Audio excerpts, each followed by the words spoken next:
సమ్మెట ఉమాదేవి స్వరపరిచిన 100 కథల వరహాలు. నేటి కథ పూర్ణము నిరంతరము. రచన కె.ఎ. ముని సురేష్ పిళ్ళై.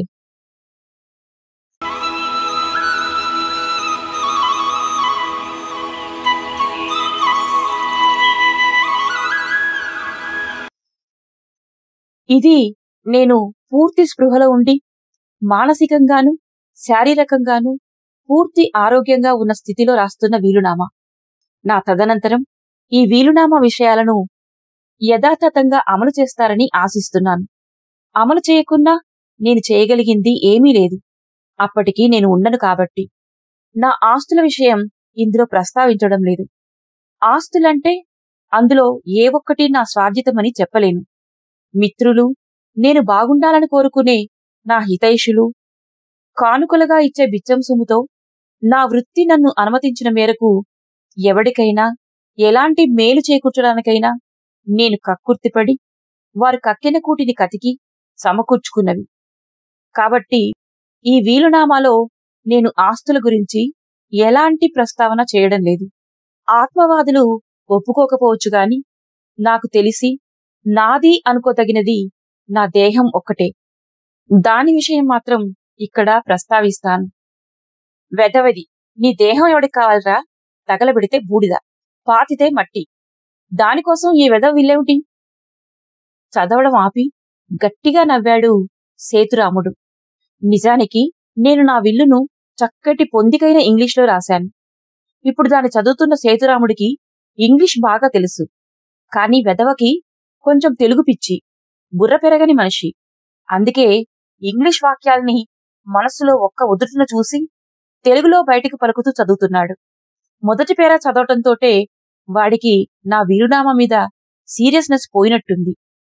ఇక అక్కడి నుంచి అందులో వాక్యాలకి జతగా తన రన్నింగ్ కామెంటరీని మొదలుపెట్టాడు. నేను మరణించాక నా దేహాన్ని కాల్చడానికి కాని పూడ్చడానికి కాని వీల్లేదు. బాగుందిరా, ఇంటా బయట పగలు రాత్రి కాకుండా చావాలని కోరుకున్న హిరణ్యకశిపుడిలాగా నీ కోరిక. వెధవది, చచ్చాక నీ దేహాన్ని ఏం చేసుకోవాలరా? కాల్చా పూడ్చాకుండా గ్లాసు కేసులో భద్రం చేసి రోజు పూజలు చెయ్యాలా? వెధవ. వీడి నుంచి ఇలా పదపదానికి సందర్భ సహిత వ్యాఖ్యానం వస్తూనే ఉంటుందని నాకు తెలుసు. అయినా చేసిన పనిని సమీక్షించుకోవడానికి ప్రస్తుతానికి అందుబాటులో ఉన్నది వీడొక్కడే. మళ్లీ చదవసాగాడు. నేను ఇప్పటికే ఉస్మానియా వైద్య కళాశాల వారితో మాట్లాడాను. వారికి అంగీకార పత్రం కూడా రాసి ఇచ్చాను. వారి ఫోన్ నెంబరు, రిఫరెన్స్ కోసం వారికి చెప్పవలసిన నెంబర్ గల లేఖను ఇందువెంట జతపరిచాను. నేను చచ్చిన వెంటనే వారికి ఫోన్ చేస్తే వారు స్వయంగా వాహనంలో వచ్చి నా దేహాన్ని తీసుకువెడతారు. అందులో ఇతరుల కోసం ఉపయోగపడవలసిన అవయవాలన్నింటినీ తీసేసుకున్న తర్వాత మిగిలిన శరీరాన్ని విద్యార్థుల ప్రయోగాల కోసం వాడుకుంటారు. ఈ నిర్ణయాన్ని దయతో ఎవరూ వ్యతిరేకించవద్దని మనవి. ఎవ్వరూ అతిక్రమించరని విశ్వాసం. వాడి మొహంలో ఇప్పుడు ఎగతాళి లేదు, నవ్వూ లేదు. ఓసారి తలెత్తి నా వైపు సీరియస్గా చూసి మళ్లీ అందులో పడిపోయాడు. ఈసారి బయటకు చదవట్లేదు, మనసులోని చదువుకుంటున్నాడు. కాని అందులో ఉన్న సారాంశం ఇది: నేను చస్తే మెడికల్ కాలేజీ వారికి మినహా ఎవ్వరికీ కబురు చేయవద్దు. దేశాలు పట్టిపోయిన పిల్లలకు కూడా చివరి చూపు అనే కాన్సెప్ట్ మీద నాకు నమ్మకం లేదు. చచ్చిపోయాక ప్రాణం లేని దేహాన్ని చివరిగా చూడటమేమిటి? ట్రాష్.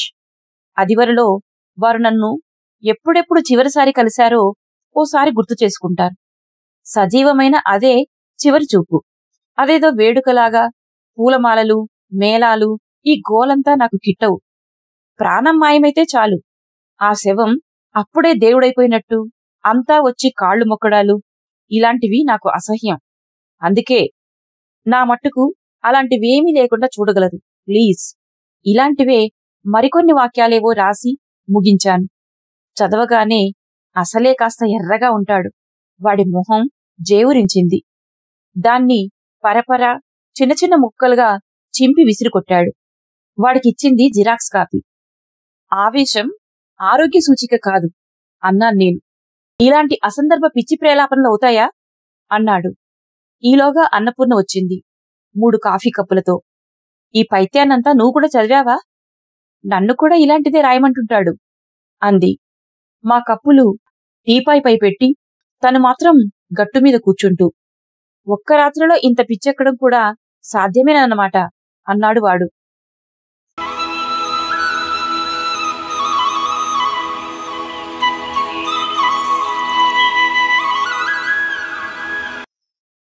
ఈ పిచ్చిని మనమెందుకు కాదనటం? ఒక్క రాత్రిలోనే రాశాను కాని ఆలోచన ఒక్క రాత్రిది కాదు. కిరణ్మయి వాళ్ళ అమ్మ చనిపోయింది. నేను శ్రీకాళహస్తి వెళ్తున్నా. నా కొడుకు ఫోన్ చేశాడు మొన్న రాత్రి. హాస్పిటల్ దగ్గరికి వెళ్ళావుగా, చూడనివ్వలేదా అడిగాను. చూడ్డం ఏముందిలే, ఇప్పుడే అంబులెన్స్ బయలుదేరింది. నేనేదో బస్సు పట్టుకుని వెళ్తా. చివరి చూపులు కూడా అయ్యాయి కదరా, వెళ్లడం అవసరమా? వెడితే ఏమిటి నష్టం? ఇంకేం మాట్లాడగలను? ఓ జత బట్టలు. నా మాట తుంచేస్తూ, ఇదేమన్నా పెళ్ళా? ఎల్లుండొచ్చేస్తా అని కట్ చేసేశాడు. నాకు 25 వయసులో 45 ఫ్రెండ్స్ ఉండేవాళ్లు. చాలామంది చాలా చనువుగా, పెద్దరికం ప్రస్తావన లేకుండా స్నేహంగా మెలగగలిగే రీతిలో. నాకు 45 వచ్చేసరికి 25 కొడుకు తయారయ్యాడు. ఇక నాకు పెద్దరికం కన్నా స్నేహమే మిగిలింది. వాడితో సంభాషణ ఎప్పుడూ ఇలాగే ఉంటుంది, అర్జెంటుగా ఎవరో తెగ్గొస్తున్నట్టు. కిరణ్మయి అమ్మ చనిపోవటం మా కుటుంబానికి కూడా బాధ కలిగించే సంగతి. ఆమె నాక్కూడా తెలుసు, చాలా మంచిది. 3 అమ్మాయిలే. మా వాడిని బిడ్డలా చూసుకునేది. సొంత అక్కా చెల్లెలు లేని ఈ ఏకాకి ఇంట్రావర్ట్ వెధవకి వాళ్లతోటి గట్టి బంధమే కుదిరింది. ఉన్న కొద్దిలో వాళ్లు గొప్ప.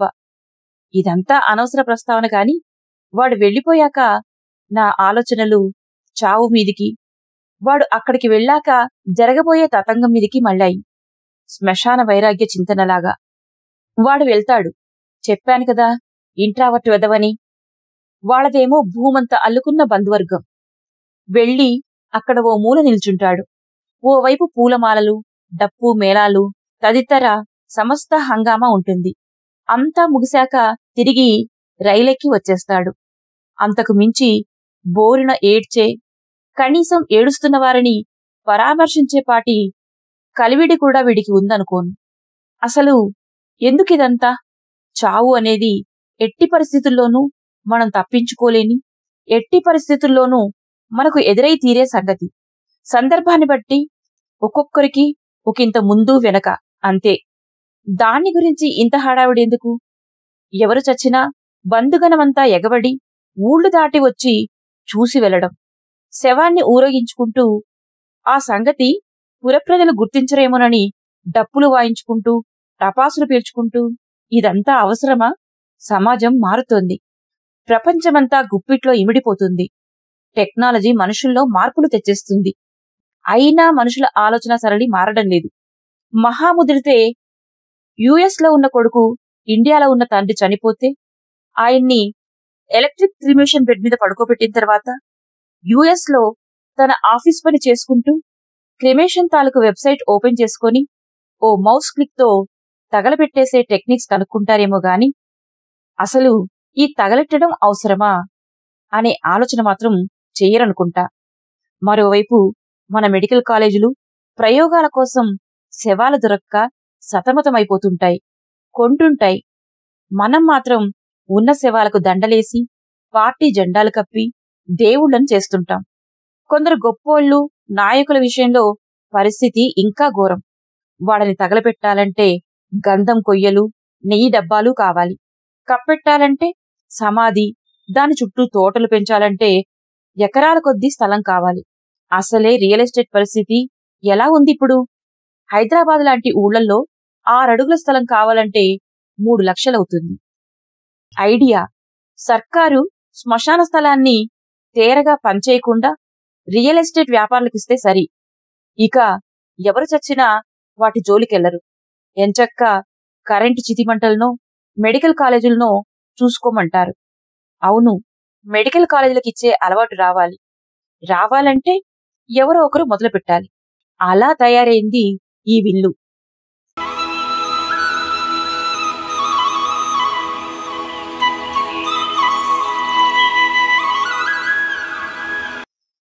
2 రోజులకు బాబు వచ్చేశాడు. ఓ కాపీ ఇచ్చాను. సగం చదివి, అద్భుతంగా ఉంది నాన్న.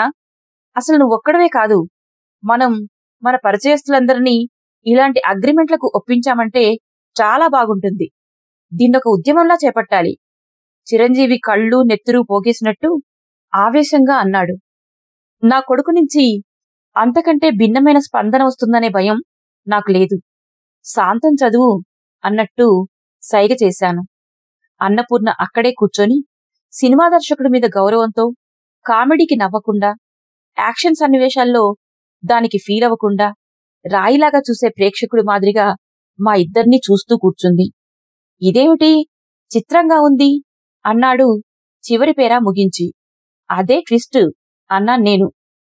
ఒక్కటంటే ఒక క్షణం తల వంచుకొని స్తబ్దుగా, నిశ్శబ్దంగా ఉండిపోయాడు. ఎవరినీ పిలవద్దని, ఎవరూ రావద్దని ఆదేశించడానికి నీకేం హక్కుందసలు? అక్షరాల్లో రాస్తే ఇలా కటువుగా ఉంది కాని, మావాడు ఆ ప్రశ్నను చాలా శుతిమెత్తగా, తగిన విరుపులు పాజులతో వినయంగా అడిగాడు. ఒక్క వాక్యంలో ముగిసిపోయింది కాని అందులో చాలా అనుబంధ ప్రశ్నలున్నాయి. అవును, ఇతరుల స్వేచ్ఛని, అంటే కొడుకు కావచ్చు, మిత్రులు, బంధువులు ఎవరైనా కావచ్చు, ఇతరుల స్వేచ్ఛని, ఇష్టాలను నియంత్రించే, కాదనే అధికారం మనకెందుకుంటుంది? ఈ కోణం నాకు ఇదివరకు స్ఫురించలేదు. ఇప్పుడు ఏం చెప్పాలో తటాల్మని తోచలేదు. మాటల కోసం దేవులాడవలసి వచ్చింది. అంత సూటిగా చెప్పలేను. ఎగ్జాంపుల్స్తో అయితే ఓకే. ఏదోట్లే, అసలెందుకలా రాశావో చెప్పు. కిరణ్మయి వాళ్ళ అమ్మ చనిపోతే నీ వెళ్ళి ఏం చేశావు? ఎందుకా ట్విస్ట్ ప్రశ్న వేశానో వాడికి అర్థం కాలేదు కాని సావధానంగా చెప్పాడు. చేయడానికేముంటుంది? సరిగ్గా శవాన్ని దించే సమయానికి నేనక్కడికెళ్ళా. బంధువులంతా అప్పటికే వచ్చేసినట్లున్నారు. బాధలు, ఏడుపులు, దుఃఖాలు మొదలయ్యాయి. పొద్దుగుంకే ముందు శవాన్ని ఏటికి తీసుకెళ్లారు. నేను తిరుపతి వచ్చి బస్సెక్కి వచ్చేశా. నువ్వు ఏడ్చావా? చావు ఒక విముక్తి. దానికి ఏడవడం ఎందుకు? ఎవరినైనా ఊరడించావా? ఏడుపుని మించిన ఊరడింపు ఉంటుందా? మధ్యలో నేనెందుకు? పూలమాలలు, కాళ్ళు మొక్కడాలు? నాన్నా, ట్రాష్ మాట్లాడకు. శవానికి మొక్కితే, దండలేస్తే గౌరవించడం కాదు. ఆ మనిషి వ్యక్తిత్వం, మంచితనం గుర్తుంచుకొని ఆచరిస్తే అదే గౌరవించటం. ఈసారి వినయం లేదు, ఘాటుగానే అన్నాడు. మరైతే అందుకోసం నువ్వు హైదరాబాద్ నుండి ఎక్కిన శ్రీకాళహస్తి వెళ్లాల్సిన అవసరమేంటి? వాడు బిత్తరపోయాడు. ఈ చర్చ చివర్లో నేను ఇలాంటి పిచ్చి ప్రశ్నను సంధిస్తానని వాడు ఊహించి ఉండకపోవచ్చు. బుర్రంతా దేవులాడినా సరే, ఎగ్జాంపుల్స్తో అయినా సరే వాడు దీనికి సమాధానం చెప్పగలడని నేను అనుకోను. నేను వాడి అబ్బను. వాడు చాలాసేపు నిశ్శబ్దంగా ఉన్నాడు. రిలేషన్స్ లాజికల్గా ఉండవు నాన్నా అన్నాడు, చాలా కష్టపడి కూడగట్టుకున్నట్టు. పలాయనవాదం ఆశ్రయించేటప్పుడు వచ్చే మొదటి సమాధానం ఇది అన్నాను. వాడు చివాల్న లేచి విసురుగా తన గదిలోకి వెళ్ళిపోయాడు. ఓటమి, చేతకానితనం బయటపడినప్పుడు మాత్రమే ఏ మనిషికైనా కోపం వచ్చేది. నా పుత్రరత్నానికి అలాగే కోపం వచ్చింది అని నేననుకున్నాను.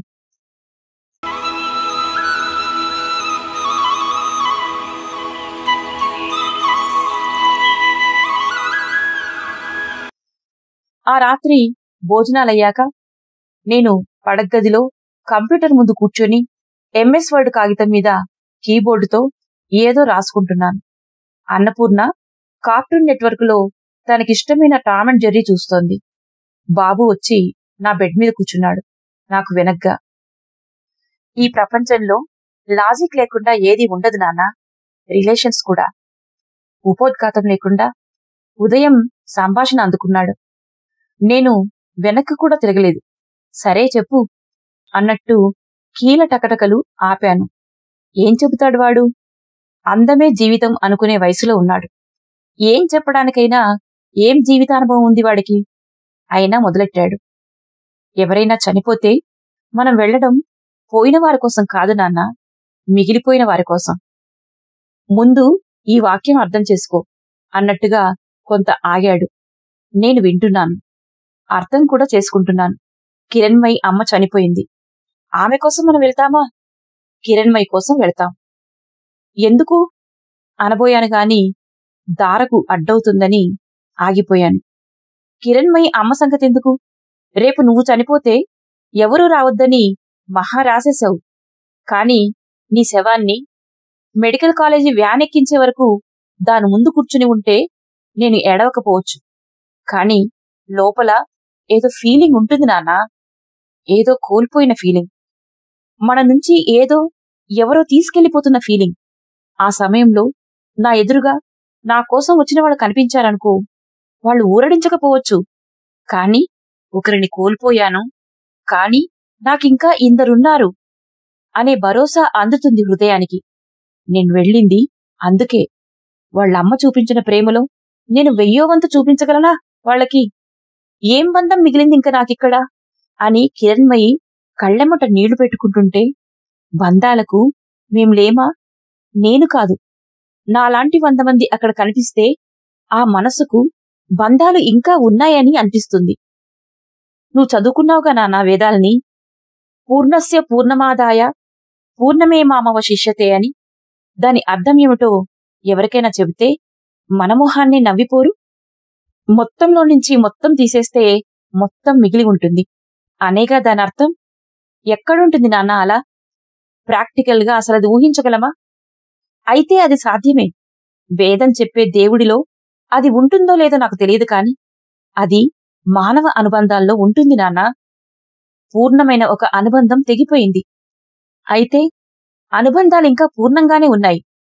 దాన్ని అనుభూతింపచేయడానికే నాన్నా. స్వరం పట్టేసినట్టు ఆపేశాడు. నేననుకున్నది కరెక్టే. ఏదైనా చెప్పడానికి ఏం జీవితానుభవం ఉంది వాడికి? నేననుకోనిది ఒకటి ఉంది. ఏదైనా చెప్పడానికి కావలసింది జీవితానుభవం కాదు, మనస్సు. వాడు కొనసాగించాడు. ఇది నువ్వు ఆలోచించే తెలివితేటలు గల మెదడుకు సంబంధించింది కాదు నాన్నా. మనసుకు అందే కమ్యూనికేషన్. ఈసారి ఆపేయడంలో ఇంక అంతా అయిపోయింది అనే ముక్తాయింపు ఉంది. నేను మరుగుజ్జునైపోయిన ఫీలింగ్ వస్తోంది. వాడికేసి తిరిగాను. వాడి కళ్ళల్లోకి చూశాను. ఊహ తెలిసినప్పటినుంచి వాడికి నా కళ్ళల్లోని చూపు బాగా పరిచయం. లేచి నా దగ్గరికి వచ్చి మెడ చుట్టూ చేతిలేసి బిగించి పట్టుకుంటూ బుగ్గమీద గట్టి ముద్దు పెట్టాడు. వాడి బుగ్గమీద తడి నా బుగ్గమీద తడితో కలిసిపోయింది. రెండూ వెచ్చగానే ఉన్నాయి. అసలిప్పుడు కన్నీళ్ళెందుకొచ్చాయి? ఈ ప్రపంచంలో లాజిక్ లేని సంగతులు కూడా కొన్ని ఉంటాయి.